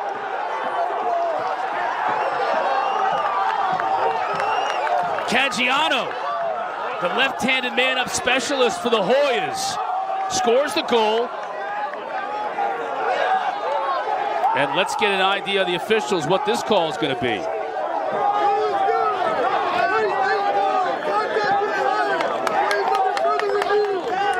Another contact to the head call against Notre Dame that they will review. Let's see where it is here. Skip pass by Bundy through sticks. One touch by Caggiano, the junior from Charlotte, who plays on this extra man unit. Georgetown doesn't have a giant stable of left-handed players. They take another look at it. Look, review wasn't meant to make the calls. Review was meant to look at calls you were unsure about. That's direct contact to the head or neck area. That should be 2 minutes non-releasable. Like, I see it in college wrestling where some officials now slow play calls because they know they can go to review to get it right. And I don't want lacrosse to go there because these games are going to go 2.5, 2:45, or 3 hours. See it, make the call on the field.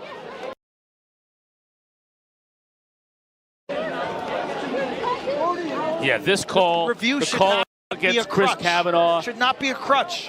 indisputable to the naked eye. Why we'd have officials then? You'd have someone in.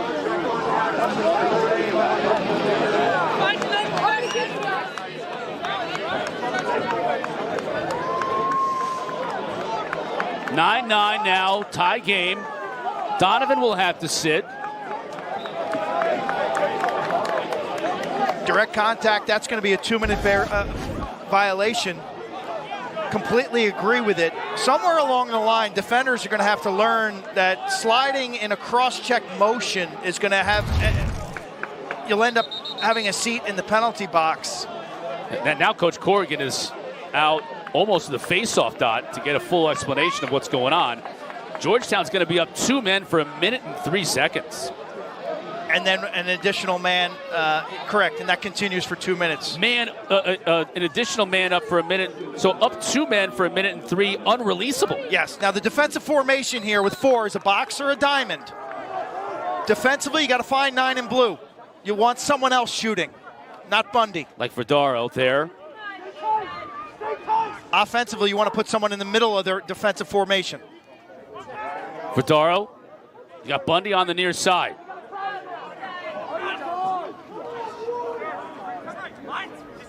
And Ray's in the middle. Skip to the far side, nothing there. Again, Ray bouncing in the middle of that box.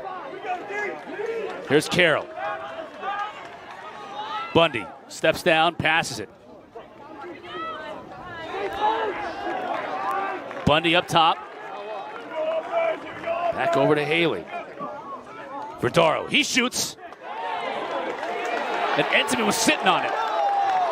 Big save by Entenmann. Spectacular defense by Notre Dame. Keep him on the perimeter. Now Entenmann on the run. Says more, whatever you can do, I can do better. They're offsides. Is he offside? Notre Dame's offsides. Notre Dame is offsides. And we got no flag. The Georgetown bench is going bananas. Are they getting it now?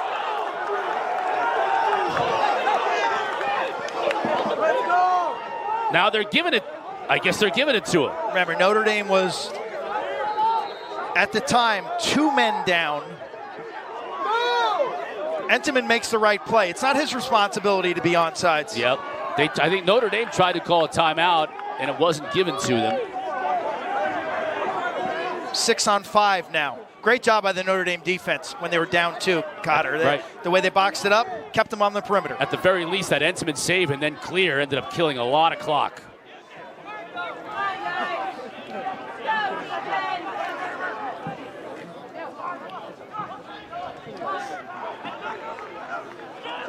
Good pass inside. Carroll scores!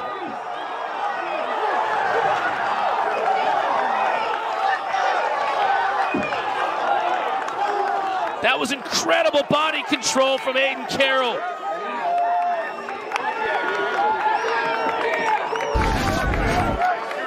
Fifth extra man goal in this game, either team in this fourth quarter alone. That's a skip pass, sensational. Little look away variation. Haley, who had nearly 50 assists as a freshman, now he's a wily vet. Lefty finds Carroll. That's twice in this game. We've seen incredible dexterity on skip passes. And Georgetown still man up for 17 seconds, and this goal is being reviewed. They're going to review a foot on the crease or landing in the goal mouth, and I don't believe on that replay that Carroll's foot was in the crease before he went airborne. Under 4 minutes in the game, the replay is at the sole discretion of the officials. Those red flags that the coaches can throw on the field have been rendered meaningless. It's all up to the officials, and the officials have wanted to take another look at this. First thing first, look at Aiden Carroll's feet on the crease. The outside white circle. No, not on the crease. Does he land in the goal mouth? I don't believe he did, Q, in real time. That's the inside semicircle, the ice cream cone. No. Goal should stand. They got it right the first time. Goal should stand. Outside, ball crosses line. He lands in crease, out of goal mouth. Goal is good. You see Entman right there pointing at the crease, but that replay clearly showed neither his left or right foot was in the crease. I got Carroll now for 2 fourth quarter goals.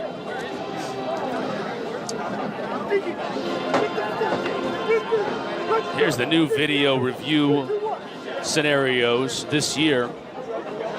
You see the final 4 minutes of the game or overtime coaches can't challenge, so it's at the sole discretion of the officials. Goal is good. Big cheer of elation from the Georgetown bench. They're back on top.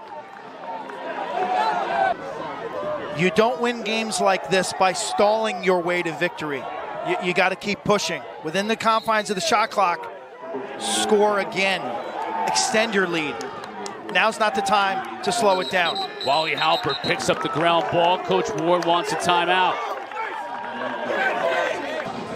Coach Corrigan defensively, you saw him there with his defensive coordinator, Ryan Wellner.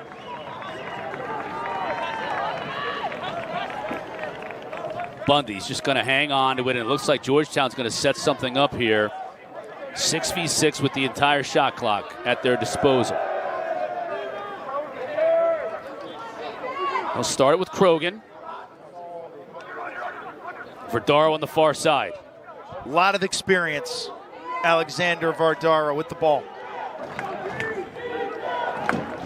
Wants to get a pick. Defender slips it. Do it again. Behind to Krogan again. Will they work a two-man game? Verdaro's coming upfield. Krogan wants to attack from X.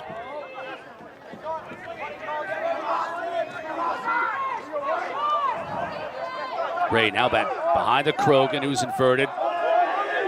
Verdaro.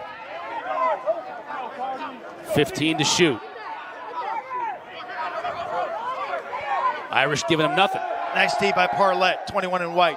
Haley's defender falls down. Verdaro. Save made by Ensign. The whistle blows, though, just at the moment. And it's going to go against Georgetown. Fourth save this quarter alone for Entman. That was a big one, although the whistle may have been beforehand anyway. Now let's see what Notre Dame wants to do here. Does Coach Corrigan want to call a timeout? He's got 2 in the bank. Or will he decide to let his team, a very experienced team, play on? Down a goal in the final minute and a half here from South Bend. Chris Kavanaugh.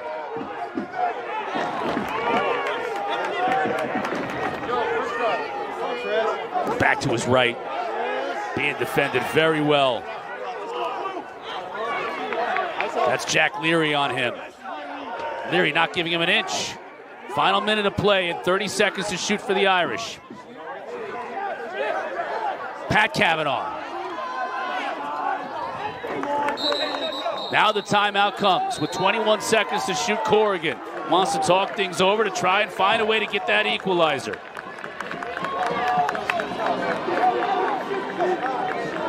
Georgetown's clamped down on them as Dodgers today. So assess the matchups out of a timeout. Do they agree with what Coach dialed up on the bench? Pat Kavanaugh will set things up. Down the alley, spins back upfield, shoots, scores!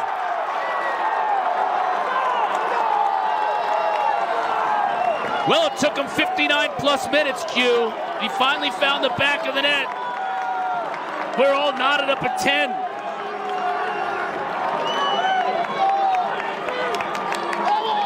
And Corrigan stays with his bread and butter.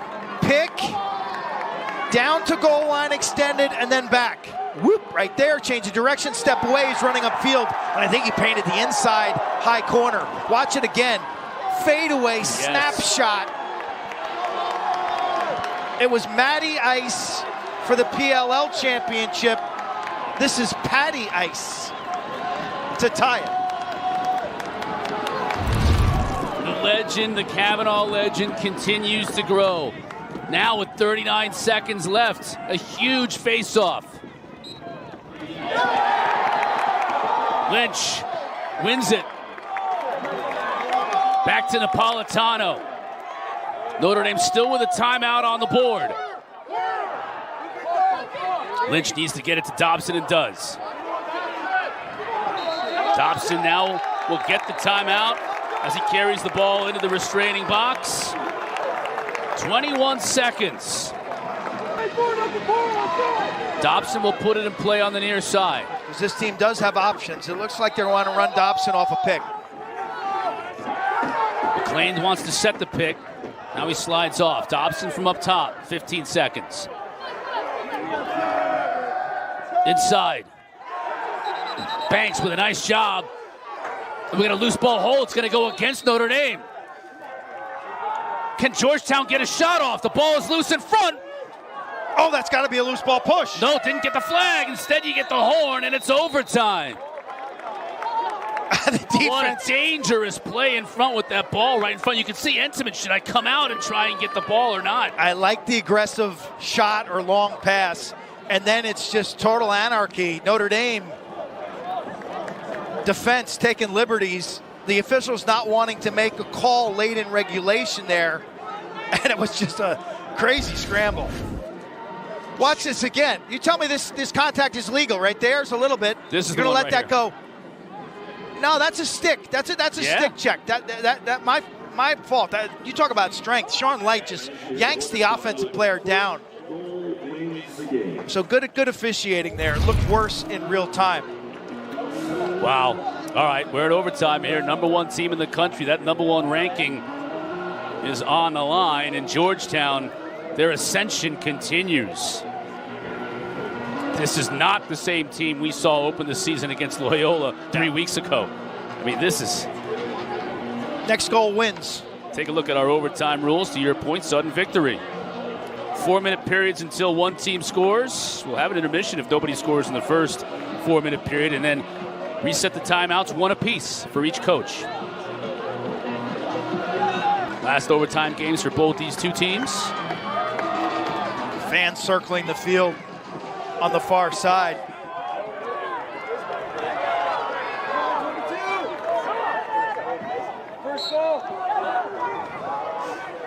Look at Riley battling for that loose ball, as are the wings. Lynch comes out of there with it. Wasn't the clamp, but the hustle that won on that face-off. And a timeout by the Irish. Tell you, there was a moment in that scramble where the Georgetown player just lost the ball for a second. That's such a great teaching point. That will happen, but number one rule of the game is keep your eye on the ball. Right here. Halpert just couldn't find it. He was up in the air. Couldn't find it. Looking up into the sun, too. Look at the shadows. So Halpert looks back right into the sun. And the ball kicks up awkwardly. You're not expecting it to flip in the air like that. He makes a really strong effort. And Lynch is the hero.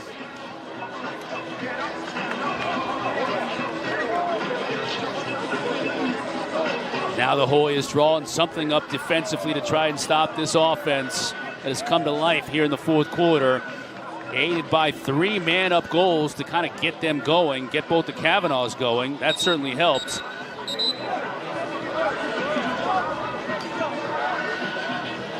And then the last 2 Georgetown defensive possessions. Ty Banks, the freshman, beaten by Pat Kavanaugh in the first one. Made a great play in that final possession in regulation. to prevent the game-winning goal then. Does he have another big play in him this time down in overtime?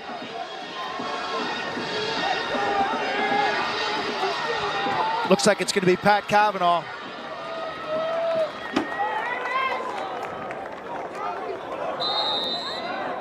It'll be Cavanaugh with Banks checking him.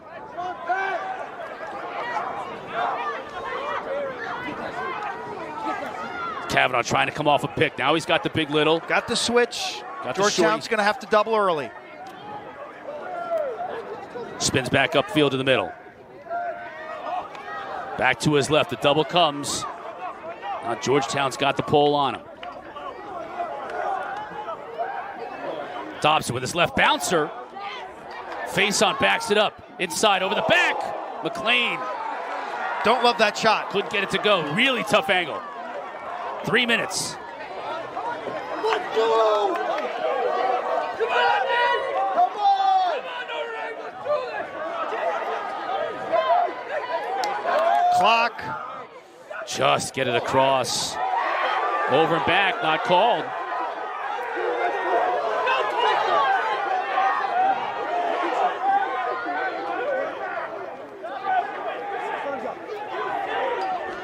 .50 seconds. Will Georgetown call their timeout? Kevin Warren resisting it at least to this point. Haley. Gets it to Krogan.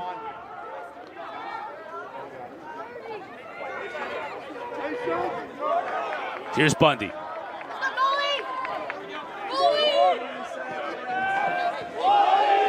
Haley continuing to look. Carroll. Shoots, scores the game winner for the Hoyas. And Georgetown has upset the #1 team in the country. And Kevin Warren does a somersault in sheer delight.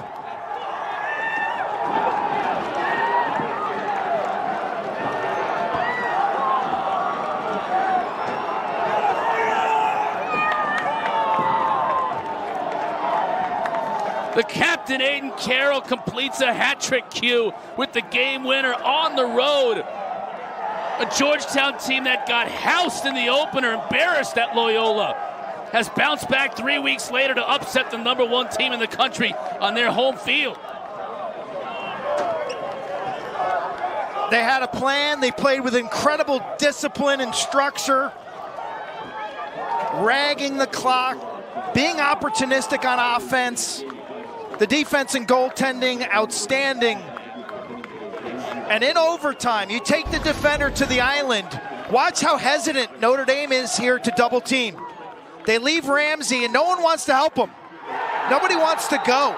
And he gets to the middle of the field to his strong right hand, posts up, and beats Entenmann with an offside hip. A gem. Game.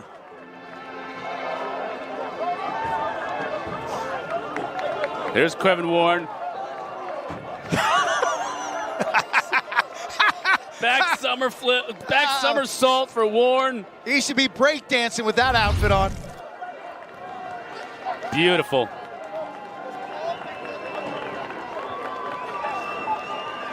The Irish will look to bounce back next week, next Sunday, a week from today, when Maryland comes to town. It doesn't get any easier for the Irish. When you're the defending champs, you got the target on your backs. And teams are going to come in here looking to do nothing more than to topple you from the top of that mountain, and the Hoyas did that today.